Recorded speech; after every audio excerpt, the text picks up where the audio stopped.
In the heart of Austria, where the landscapes are painted with picturesque beauty and tranquility, a dark and harrowing story lurks beneath the surface. One of abduction, confinement, and unimaginable suffering. The tale of Natascha Kampusch is a chilling reminder of the depths of human cruelty and the resilience of the human spirit. On March 2, 1998, Vienna was a city like any other, its streets filled with the usual bustle of daily life. But on that fateful day, a 10-year-old girl named Natascha Kampusch was about to vanish from the safety of her routine. Natascha was a bright and energetic child with a future full of promise. Yet in an instant, her life would be plunged into a nightmare that would last for more than 8 long years. As Natascha walked home from school, she was approached by a man who seemed benign enough, a man whose outward appearance masked the sinister intentions lurking within. Wolfgang Priklopel, a 35-year-old telecommunications technician, had been plotting her abduction for months. His obsession with Natascha was driven by a twisted desire that had festered in the dark corners of his mind. Priklopel seized the opportunity to snatch Natascha, pulling her into his vehicle with a brutal efficiency. The abduction was swift, a horrifying event that shattered Natascha's world and set the stage for years of unimaginable suffering. She was taken to a secluded basement in Priklopel's home, a hidden prison that would become her world for the next 2,912 days. The basement was a chilling sanctuary of captivity, a place designed to strip away Natascha's freedom and dignity. It was a windowless cell, stark and suffocating, with minimal light and the constant threat of psychological torment.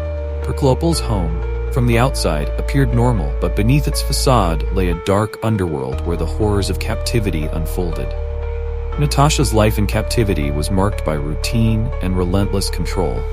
Her captor was meticulous in his efforts to maintain dominance, inflicting physical and psychological abuse that was as calculated as it was cruel. Priklopel's methods were designed to break her spirit, to make her submit to a life of fear and helplessness. The early years of captivity were the darkest. Natascha was isolated from the outside world, with only Priklopel's twisted presence to provide any form of human interaction. Her days were spent in the confines of the basement, her nights haunted by the constant dread of her captor's moods. The psychological manipulation was relentless.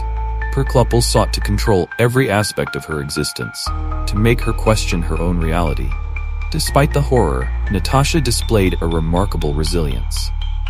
Her spirit was not easily broken, and she found small ways to resist her confinement. She would meticulously clean her prison, maintain her own sense of order, and cling to memories of her life before the abduction. Her will to survive was a beacon of hope amid the overwhelming darkness. The world outside continued its course, unaware of the horrific secret that lay hidden. Natascha's disappearance was the subject of extensive media coverage, with the search for her dominating headlines and capturing the nation's attention. Yet, the true horror of her fate remained concealed from the public eye, a grim reality that was kept hidden by the walls of Priklopel's home. Years passed in a blur of torment and control. Priklopel maintained his tight grip on Natascha, but as time wore on, cracks began to appear in his facade of control. Natascha began to see small openings for escape, moments of vulnerability in her captor's otherwise meticulous plans. She learned to use her captivity to her advantage, to manipulate situations in her favor, and to wait for the right moment to act. That moment came on August 23, 2006. Natascha, who had managed to gain some measure of trust from Priklopel, was allowed out of the basement for a brief period. During this rare opportunity, she seized the chance to escape. Her heart raced as she fled through the streets, her mind filled with a desperate determination to find freedom. Natascha's escape was dramatic and fraught with danger. She managed to seek help from passers-by, who contacted the authorities. The police arrived swiftly, and the reality of Natascha's ordeal was revealed to the world. The house, once a symbol of confinement, became the focal point of a major investigation.